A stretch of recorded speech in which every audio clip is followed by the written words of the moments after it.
Right, good day, learners.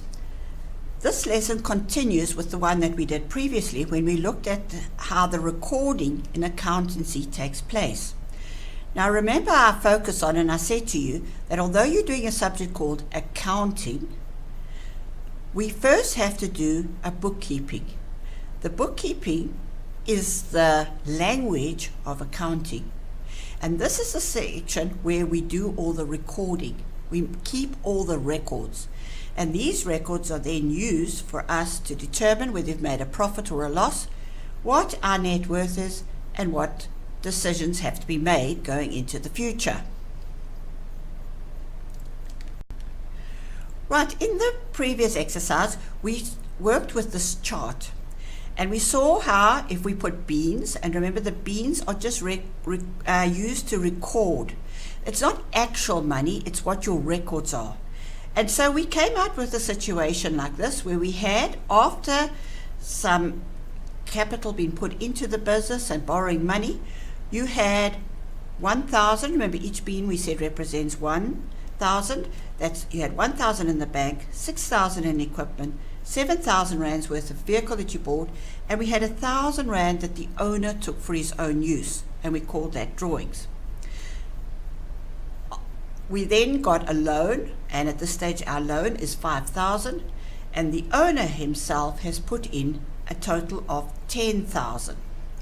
Now, what was important at this stage is we then looked and said, right, if we added up the beans on both sides, so if I had to add up all these number of beans over here, I would have a total of 15 beans, each one representing 1,000, so I'd have 15,000 rands on this side. On this side, I also had 15,000. Now the important thing, what we came out last time, is that every time we made an entry, we made a double entry. For example, if we borrowed money, we needed to record that we had a loan, but we also needed to recall that money went into the bank. Now, I'm not going to repeat the whole of last lesson. If you haven't just done it now, go back and go through it so that you fully understand this. But now, why did this work out to be exactly equal? Now, if you look at this, it's telling you that you have, as the accountant of the business, been given 15,000. 10,000 came from the owner, and 5,000 took a loan. So you've got a total of 15,000. Now, as the accountant, you have to account. That's where the name accounting comes in. You have to account for what you've done with this 15,000.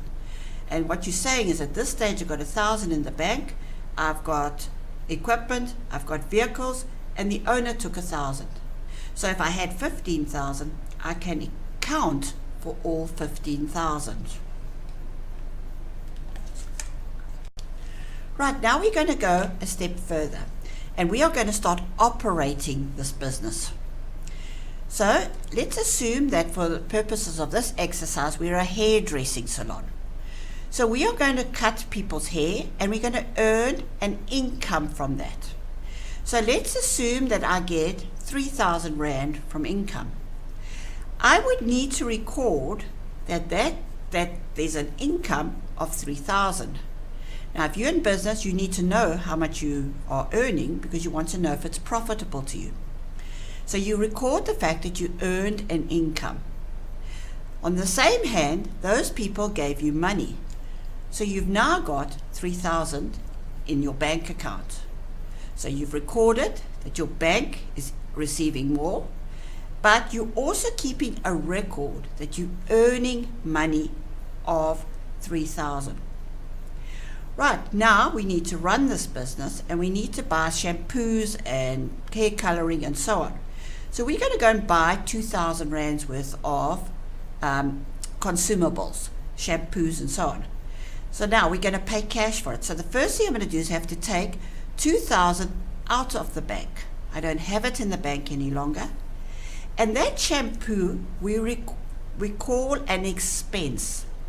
Now the difference between an expense and the equipment and the vehicles, which I've recorded as assets, is that The shampoo gets used up and it's gone. Whereas the equipment, the hair dryers in that, can be used over and over again. Now it's important that you get to understand the difference in what are assets, things that have a value to you, that you can use over and over again, and generally can sell at the end of the time. As against, on the other hand, an expense, which is something you pay for as well, but it gets used up and it's gone. I wonder if you can think of some other expenses that you might be incurring. Now, we need electricity to run our hair salon, so we go and take money out of the bank and we pay our electricity. Now again, our electricity would be an expense to me. I have the use of the electricity, but once that's been used up, it is gone. It's a cost. I've got rent to pay. Now again, if you're paying rent, money out the bank, and rent is also an expense. Reason being, you don't own that building. You're paying for the use of it, and when you leave one day, you're going to have to leave the building behind, and it's cost you money to be there, but you got nothing to show for it. That's different from if you bought the building. Now we're lucky and we earn some more income.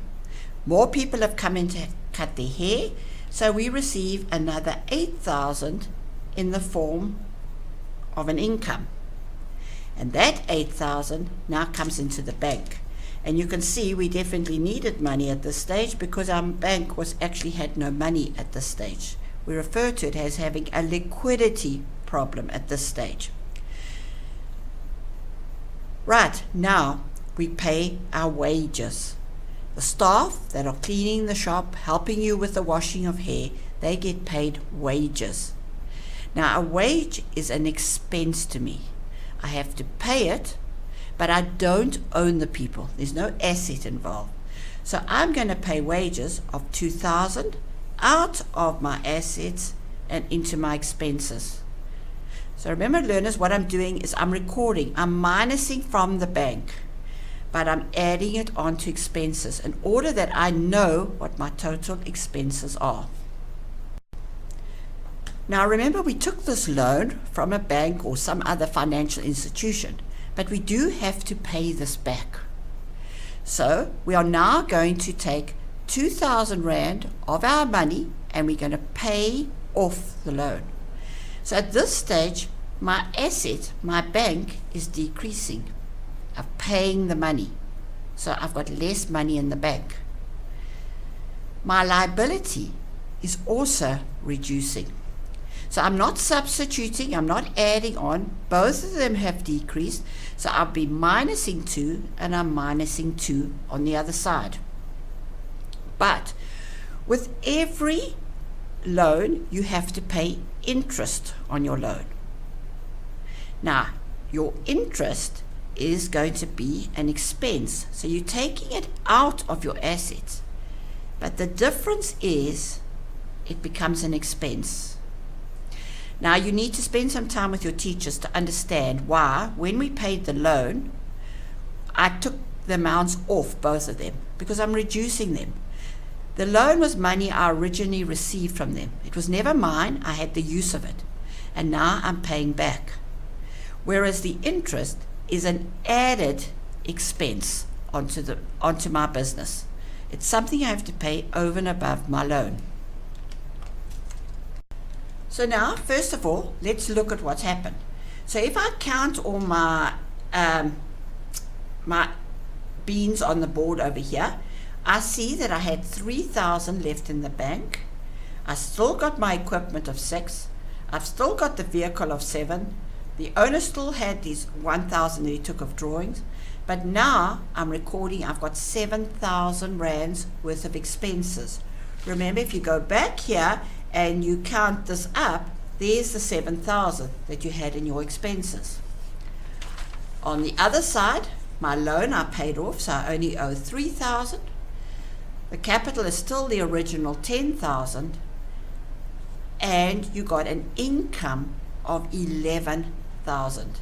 Again, if you go back here and you count up all the beans on the income, you will see you've got 11,000. Very important, first of all, we still add up to the same total.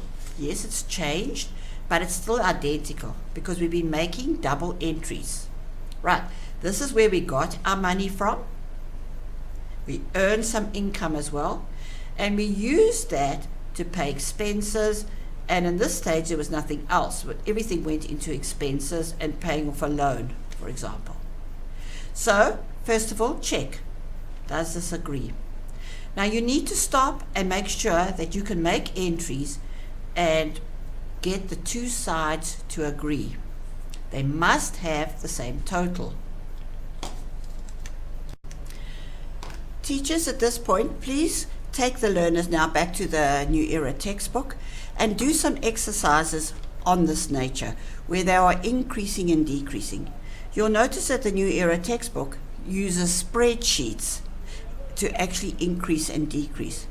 We suggest you do this and consolidate before you carry on with the rest of this lesson, in which they will then work out the profit and they'll work out the financial position.